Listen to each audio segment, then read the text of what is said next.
Welcome to the Hercule Poirot story podcast, dear listeners, where the masterful Belgian detective unravels the most tantalizing webs of intrigue with his legendary little grey cells. If these tales of deception and deduction keep you on the edge of your seat, subscribe now for exclusive episodes and behind-the-scenes insights. Don't miss a single twist. Tonight, step into a glittering masquerade ball where masks hide deadly secrets and a starlet's final performance ends in crimson tragedy. But who among the dancers wields the fatal blade? Stay tuned. The unmasking begins. Chapter 1. The Labyrinth's Whisper. In the labyrinthine underbelly of Viridia, a city carved from the bones of ancient mountains where spires of obsidian pierced the perpetual twilight sky, the air hummed with the ceaseless throb of forgotten machinery.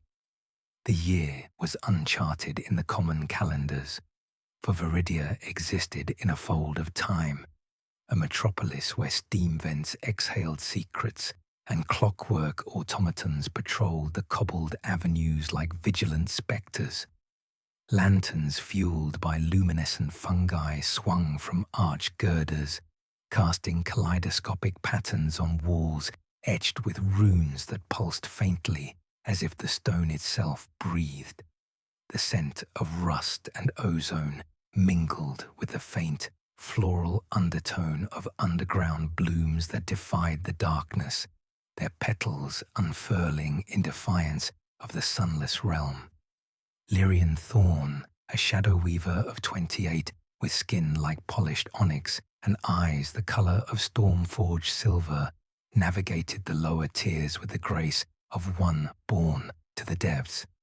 Her lithe frame, clad in a cloak woven from spider silk threads that shifted hues to blend with the gloom, concealed daggers forged from meteorite shards, their edges humming with latent energy. Lyrian's hair, a cascade of midnight braids adorned with glowing crystal beads, swayed as she moved, each step a silent proclamation of her heritage, the last of the Thorn lineage, guardians of the labyrinth's core. Her mind was a vault of enigmas, sharpened by years evading the city's enforcers, driven by a relentless curiosity that bordered on obsession, a trait inherited from a mother who vanished into the maze's heart, seeking its ultimate whisper. The call had come at duskfall, when the city's great gears ground to their nightly lull. A courier drone, a brass beetle with whirring wings, had alighted on her windowsill in the Spire District hovel she called home, its abdomen unfurling a parchment sealed with wax imprinted by a labyrinth seal. The core awakens, seek the echo in the whispering vault. Time fractures, no signature, but the script's elegant loops evoked memories of her mentor, old Silas, who had vanished months prior amid rumors of a rift in the maze. Intrigued, Lyrian descended the spiral ramps that coiled like serpents through Viridia's levels, passing markets where vendors hawked vials of dream essence extracted from nocturnal blooms, and artisans hammered armor from echo metal that resonated with the wearer's thoughts. The lower she went, the denser the air grew, laced with the metallic bite of geothermal vents that powered the city's heart. Whispers began, faint at first, like the sigh of wind through cracks, but growing insistent, murmuring fragments of prophecies in a tongue that twisted her thoughts. At the threshold of the whispering vault, a cavernous antechamber, guarded by automatons with eyes like rubies, she paused, her silver eyes scanning for traps. The guardian stirred, their joints creaking as pistons engaged, but Lyrian hummed a counter-melody, a lullaby passed down through generations, lulling their mechanisms into dormancy. Inside, the vault unfolded in breathtaking vastness. Walls lined with shelves of crystalline orbs, each containing swirling vapors that held recorded echoes, voices of the ancients, prophecies, laments. The floor was a mosaic of glowing tiles, mapping the labyrinth's veins in luminous threads.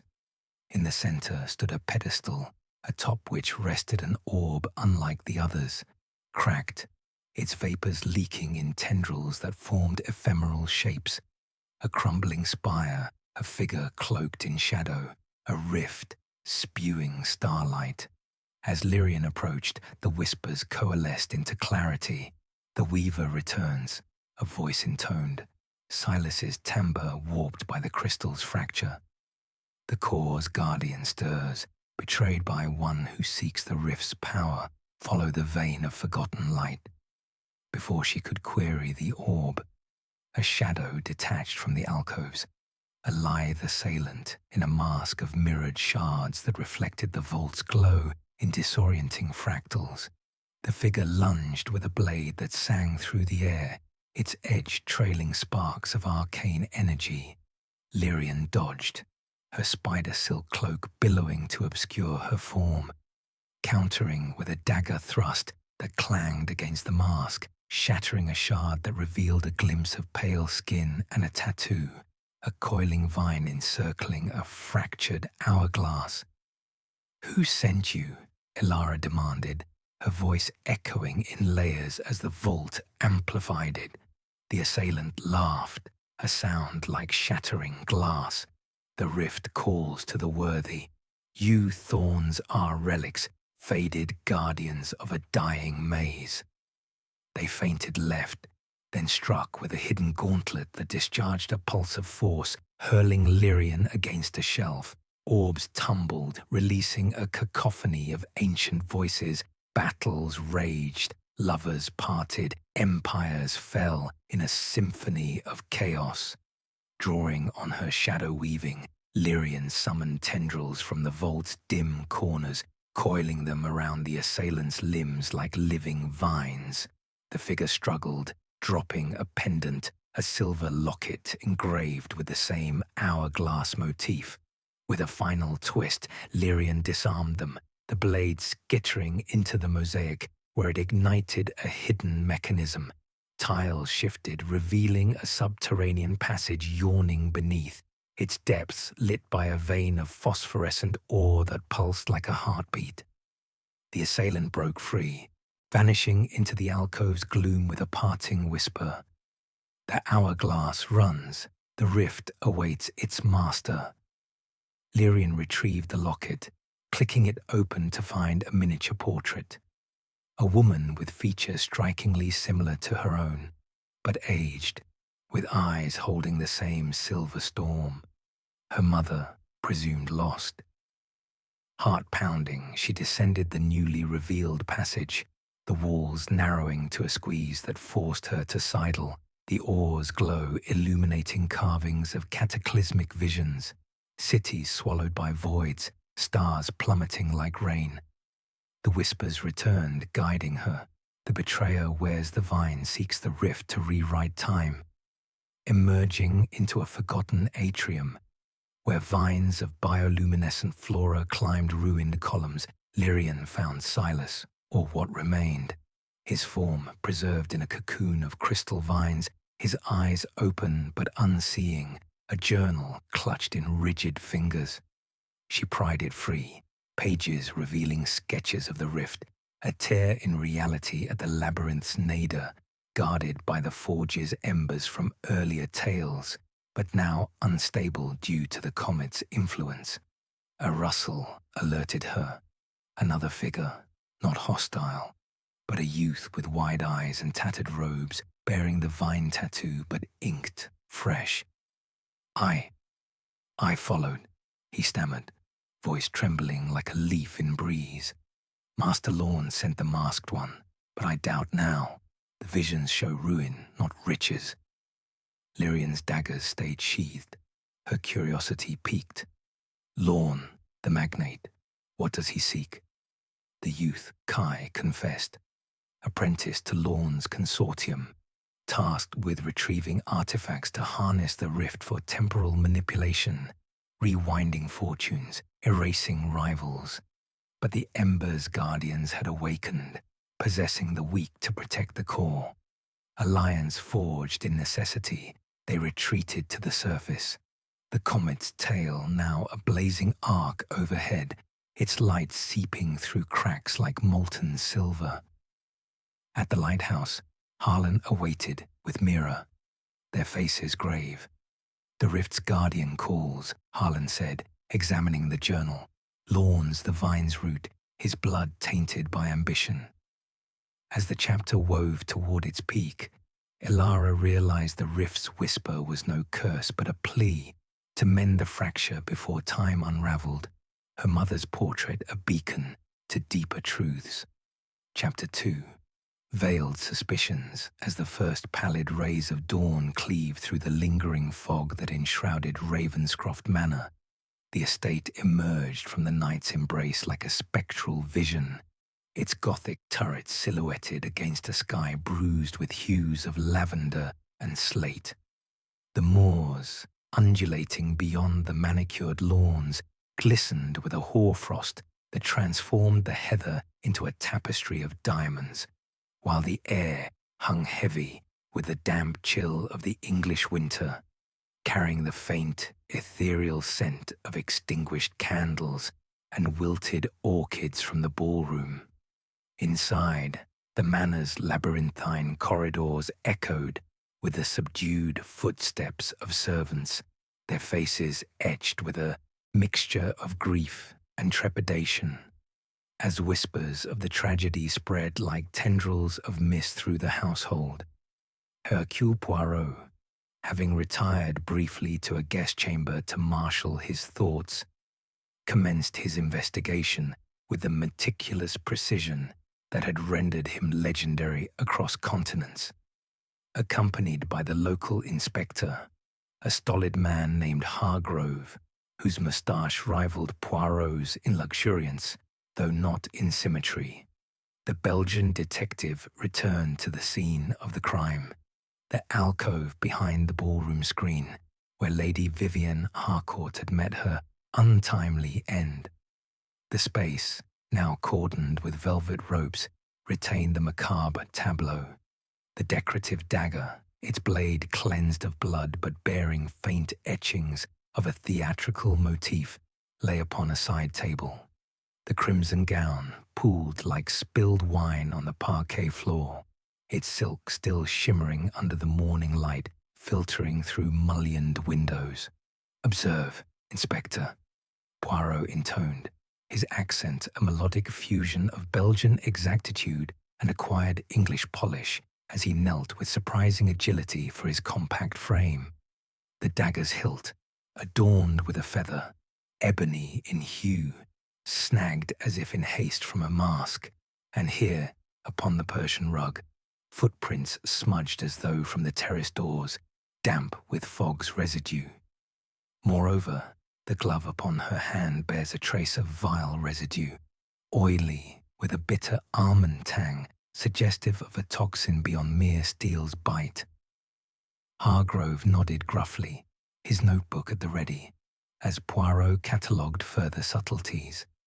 A slight disarray in the screen's panels, as if brushed by a fleeing form, and a lingering perfume incongruous with Vivian's rose attar, something sharper, like jasmine laced with venom.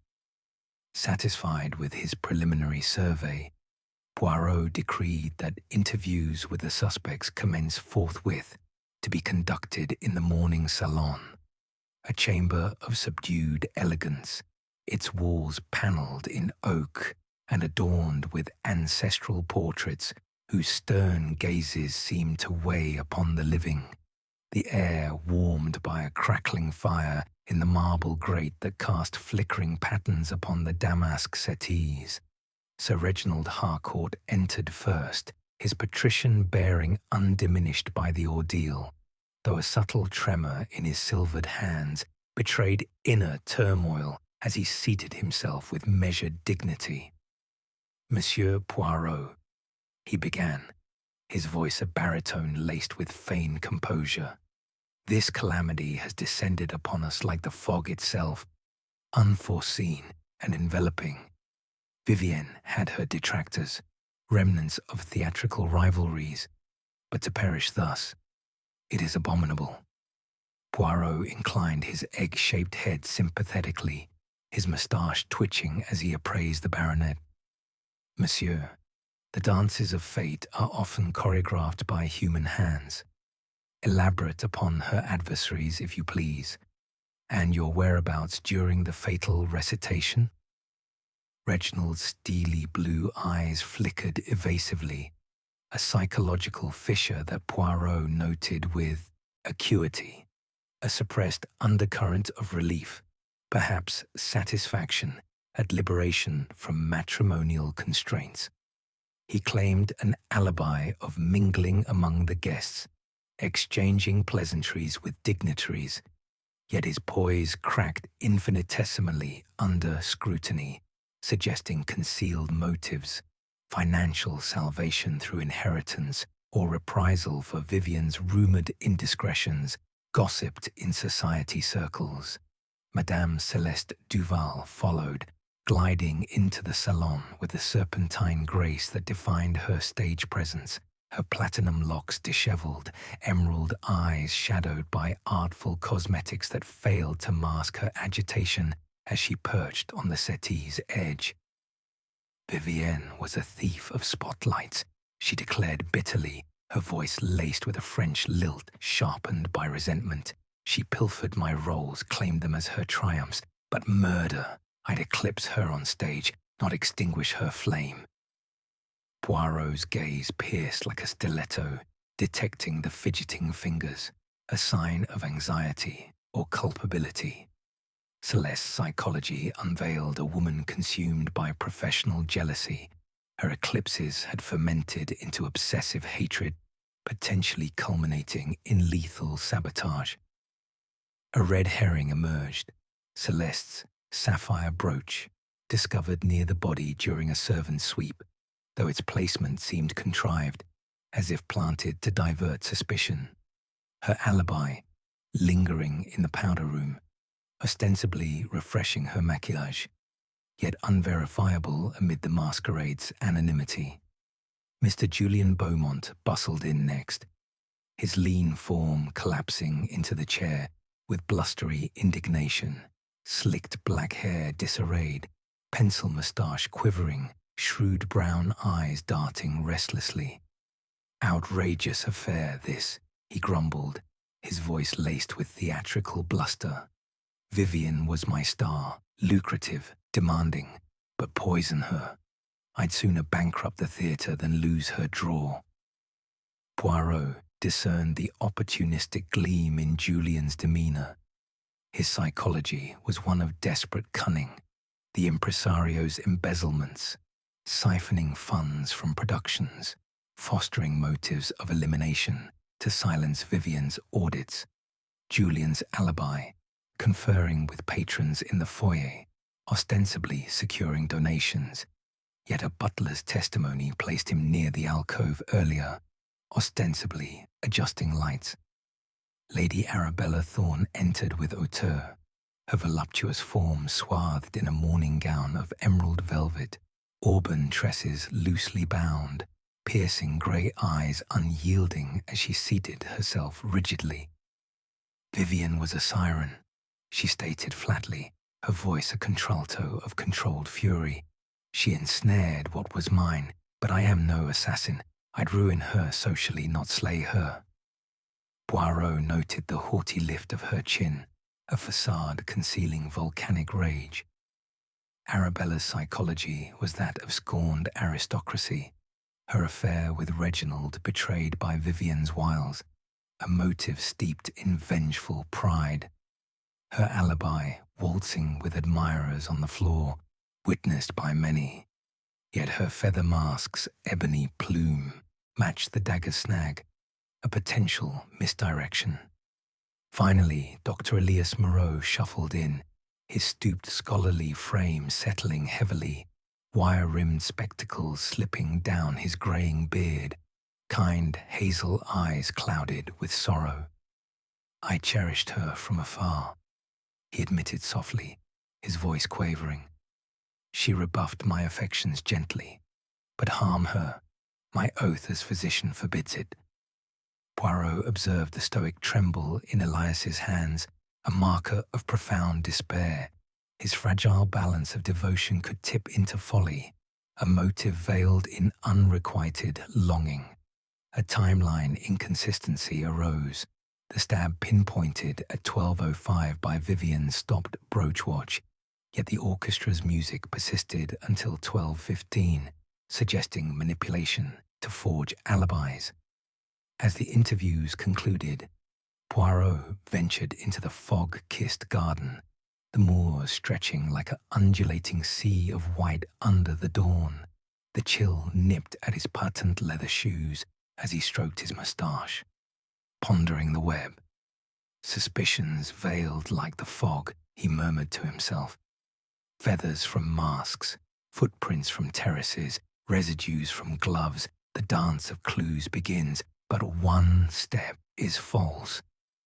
The morning advanced under the fog's oppressive canopy, the manor's inhabitants casting sidelong glances, alliances fracturing as the enigma deepened its hold.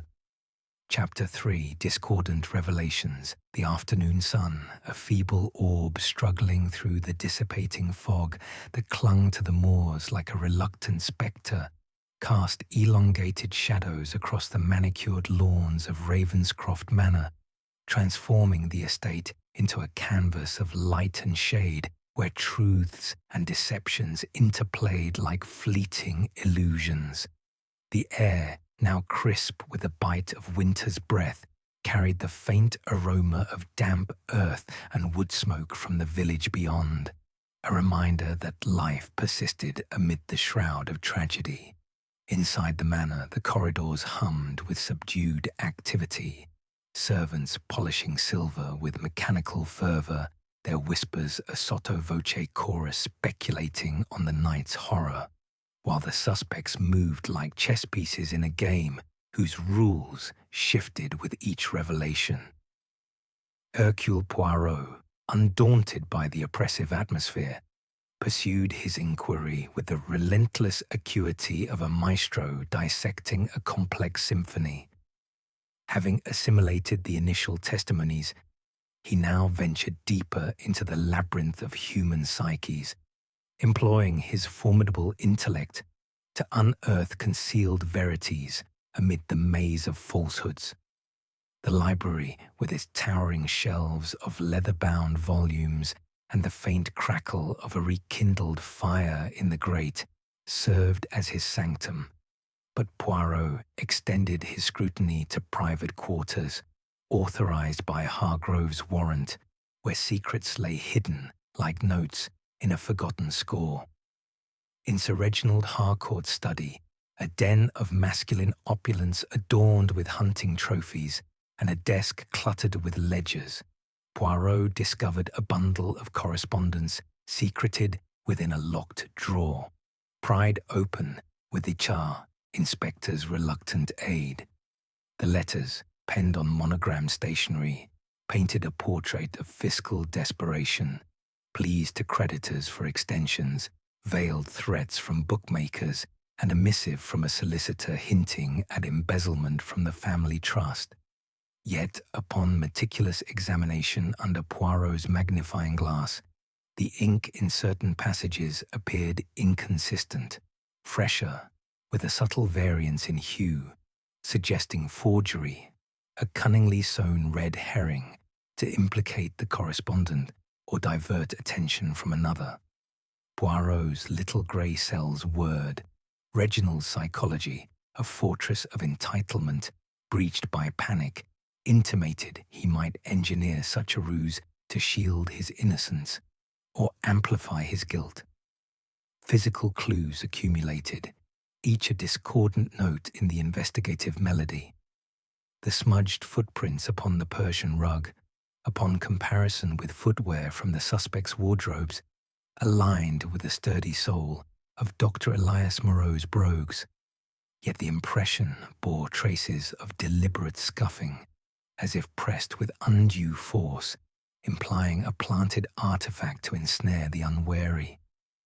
This misdirection extended to the feather upon the dagger, its ebony plume matching Arabella's mask, though the snag's pattern suggested transference during a post-mortem tussle, broadening the net of suspicion. Reconvening the suspects for intensified confrontations, Poirot began with Lady Arabella Thorne, summoning her to the conservatory amid the humid air thick with the perfume of forced hothouse blooms. Arabella arrived with her characteristic hauteur, her voluptuous form accentuated by a day dress of sapphire silk, auburn tresses coiled impeccably. "Monsieur Poirot," she intoned, her piercing grey eyes unyielding. "This inquisition grows tiresome. Vivienne was a harlot in satin, stole Reginald's affections, but I am no murderess. I'd expose her indiscretions in salons, not stain my hands." Poirot nodded sagely, detecting the volcanic rage beneath her aristocratic scorn, a motive forged in betrayal. Pressed gently, Arabella admitted her jealousy, confessing to a heated exchange with Vivienne earlier that evening, veiled threats exchanged behind fans, but vehemently denied violence, her alibi waltzing with suitors corroborated by witnesses.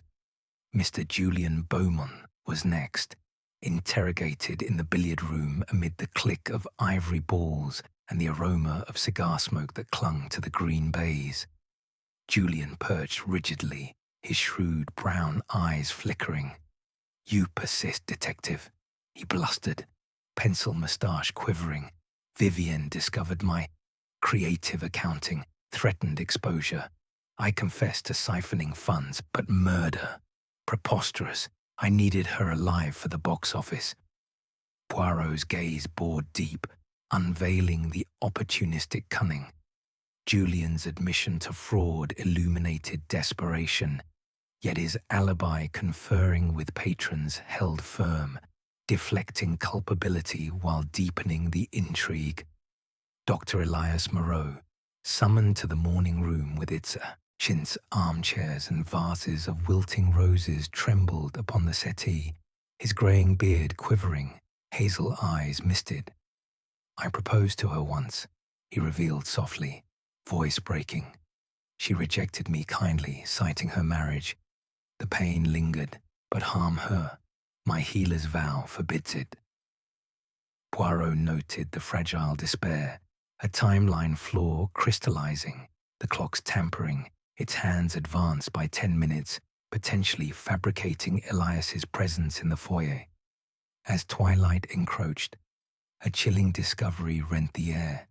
A decanter of sherry in Celeste's chamber, laced with the same toxin, untouched but ominous, a diversion to silence or frame her. Poirot, retreating to the terrace as stars pierced the veil of clouds, contemplated the mosaic, revelations discordant entwine the motives, he murmured, stroking his moustache. Forged letters for Reginald, planted prints for Elias, poisoned sherry as diversion, jealousy for Arabella, fraud for Julian, rejection for Elias. The crimson thread tightens. The day waned under gathering clouds, the manor's shadows lengthening like accusatory fingers as the enigma burgeoned into a crescendo of suspicion. Chapter 4. The shadowed waltz as the mantle of afternoon yielded to the encroaching twilight over Ravenscroft Manor. The estate stirred under a sky streaked with the fading embers of sunset, casting the moors in hues of bruised plum and molten gold. The fog, having lifted momentarily, now crept back with insidious persistence, veiling the grounds in a shroud that muffled sounds and distorted forms, as if the landscape itself conspired to obscure the truths lurking within the stone walls. Inside, the corridors resonated with the hushed cadence of footsteps and murmured consultations, the air heavy with the mingled aromas of beeswax from polished floors and the faint, acrid tang of extinguished hearths. a poignant reminder that the masquerade's gaiety had dissolved into a somber vigil. Hercule Poirot, the indefatigable Belgian detective, convened the suspects at the waning hour of 4 in the drawing-room, the very chamber where the ball's echo still lingered in the wilted floral arrangements and scattered confetti upon the rugs.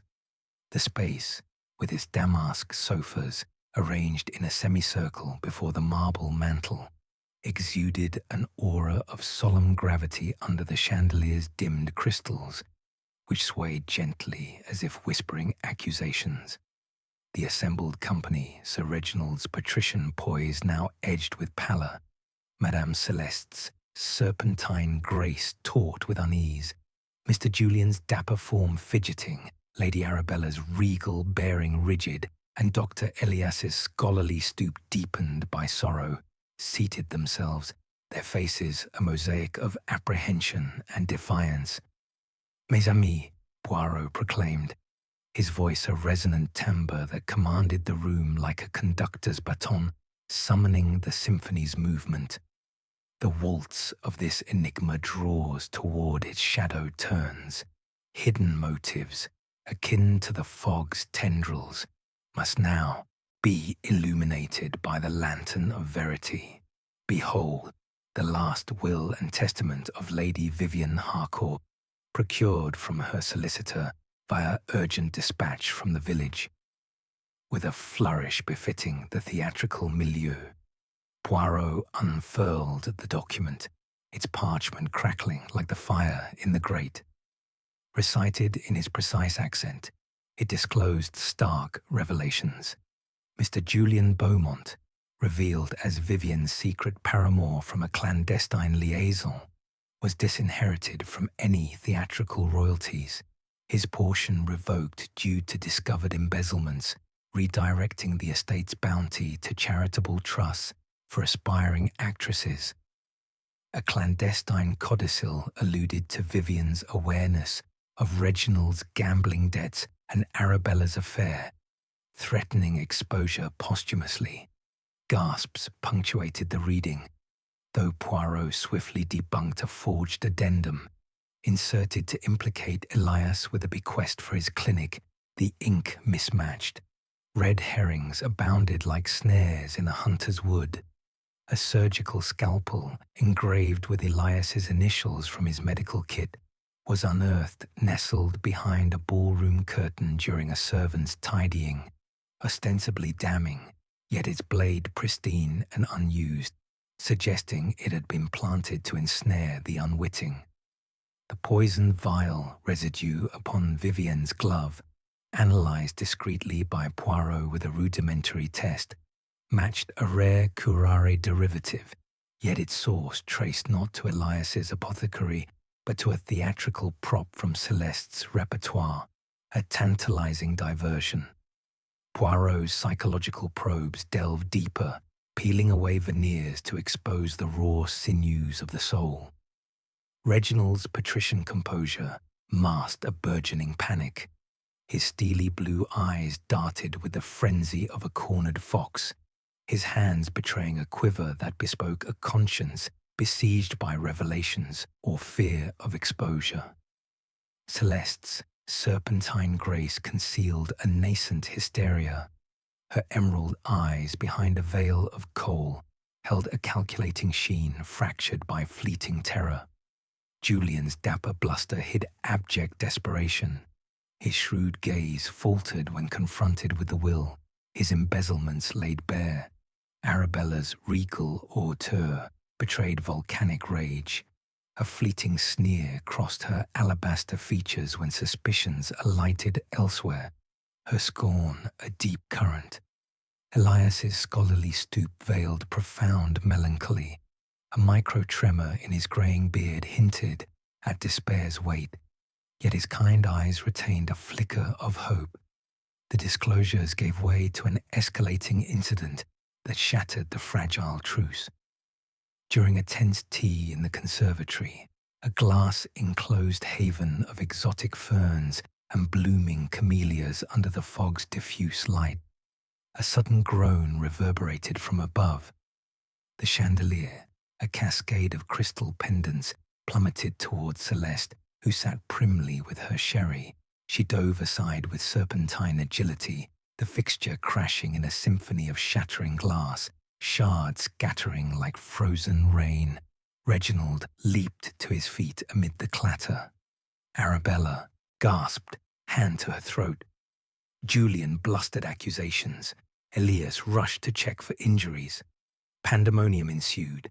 Hargrove summoned reinforcements as Poirot examined the chain, frayed with deliberate cuts, rigged with rudimentary ingenuity, a staged peril, perhaps, to sow discord or eliminate a perceived threat. A shadowed waltz, indeed, Poirot opined, his green eyes gleaming amid the debris, to entangle the threads further or deflect the gaze from the true puppeteer. Seizing the disarray, Poirot orchestrated private probes in the study, a room redolent of leather and pipe tobacco, its walls echoing with the ghost of ancestral decisions. To Arabella, ensconced rigidly before the desk, "Madame, the feather upon the dagger, it aligns with your mask precisely, an oversight in the tumult." Arabella's rage mounted. She admitted her jealousy, confessing to planting the feather in a fit of spite post-discovery, but vehemently denied the stab. Her alibi waltzing with suitors, holding firm under witness scrutiny. To Julian, in the same chair now warmed by antecedent occupants. "The disinheritance, monsieur. It illuminates your desperation. The will's codicil. Your hand, perhaps." He blustered, sweat beading his brow. "I pilfered funds to sustain the theatre, but forgery, preposterous." Poirot discerned the fear in his shrewd tremble, his cunning a motive veiled by theatrics. The clues converged like tributaries into a mighty river, the tampered clock's mechanism matching a watchmaker's tool from Julian's kit, yet unused. The poisoned sherry in Celeste's room, containing traces of curare from Elias's stores, yet diluted, a feint to intimidate rather than eradicate.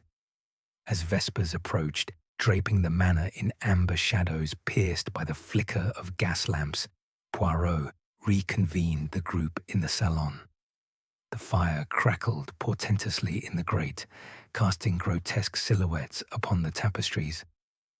"The shadowed waltz resolves its steps," he declared, his eyes alight with deductive fire. "Tomorrow, at dawn's first light, the truth shall be laid bare in its entirety. Until then, vigilance, for the dancer of this murder treads among us still." The suspects dispersed, retreating to their sanctuaries with burdened spirits and vigilant gazes.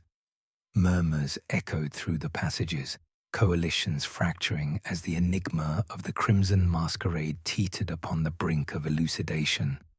Outside, the fog encroached once more, a harbinger of the revelations to come, or the ultimate concealment of treachery's bitter mask. Chapter 5. The Unmasked Coda. As the first tentative rays of dawn pierced the lingering fog that cloaked Ravenscroft Manor, the estate awoke from its nocturnal vigil with a palpable sense of culmination. The moors stretching like an undulating sea of white under the emerging light, where distant sheep bleated like echoes of forgotten laments. The air, crisp with the promise of renewal, carried the faint scent of dew-kissed heather and the lingering perfume of wilted roses from the ballroom, a reminder that the masquerade's illusions had dissolved into the stark clarity of truth. Inside, the corridors hummed with subdued anticipation, servants polishing the chandeliers with renewed vigor, their whispers a sotto voce prelude to the revelations ahead, while the suspects moved with the wariness of dancers approaching the final bow. Hercule Poirot, the unflappable Belgian sleuth, summoned the assembly to the ballroom at the break of day. the chamber now bathed in the soft diffusion of morning light filtering through the tall sash windows, its parquet floor still bearing faint scuffs from the night's revelry. The chandeliers, dimmed to a somber glow, hung like silent witnesses, while the alcove screen, site of Vivian's demise, stood as a mute accuser draped in white linen. The gathered company, Sir Reginald's patrician dignity taut with strain, Madame Celeste's serpentine poise fractured by unease, Mr. Julian's dapper facade fidgeting, Lady Arabella's regal bearing rigid with apprehension, and Dr. Elias's scholarly stoop deepened by melancholy, occupied the gilt chairs arranged in a semicircle before the stage. Poirot, positioned upon the dais, with his compact frame radiating quiet command, addressed them in a voice that resonated through the hallowed space like the final notes of a tragic opera. "Mes amis," he intoned, his accent a masterful blend of gravitas and precision, commanding the room like a conductor summoning the symphony's coda. "The hour of unmasking has dawned. The crimson masquerade that felled Lady Vivian Harcourt, that luminary of the stage whose artistry illuminated lives, was no impulsive flourish, but a meticulously composed finale of malice. We have traversed the labyrinth of clues, physical remnants such as the ebony feather and smudged footprints, psychological dissonances in evasions and behaviors, timeline aberrations that twisted like the fog's tendrils, and hidden motives lurking in the shadows of debt, rivalry, embezzlement, betrayal, and unrequited passion. Now, Hercule Poirot shall deliver the unmasked coda, severing the veils to expose the culprit. He paced the stage with deliberate elegance, his patent leather shoes clicking rhythmically upon the boards, his gaze sweeping the assembly like a spotlight revealing concealed flaws. Let us recapitulate the masquerade's movements, the method: a stab with her own decorative dagger, laced with a rare toxin, curare, inducing paralysis before the fatal wound, a theatrical demise demanding intimacy with props and access to the alcove, the scene, the ballroom, amid the swirl of masks, yet suggestive of infiltration through smudged prints and hidden passages, a masterful illusion of anonymity. The suspects, each ensnared by motive as compelling as a masked intrigue. Poirot turned first to Sir Reginald, his steely blue eyes meeting the detective's with defiant shimmer. "Monsieur Harcourt, your desperation was a gambler's bluff, debts towering, Vivian's wealth your salvation, the forged letters, the evasive alibis, yet your panic, though profound, lacked the audacity for murder. Your entitlement sought ruin through divorce, not death. Non, you are not the choreographer of this fatal dance." Reginald's shoulders sagged subtly, a sigh escaping like the unsealing of a long-held breath. Next, Mr. Julian, his pencil moustache quivering, brown eyes darting like a cornered fox. "Monsieur Beaumont, your cunning was an impresario's sleight, embezzlements exposed, disinheritance looming, the tampered clock affording opportunity, yet your opportunism, while craven, faltered at lethality. Your fraud needed her alive to sustain the facade."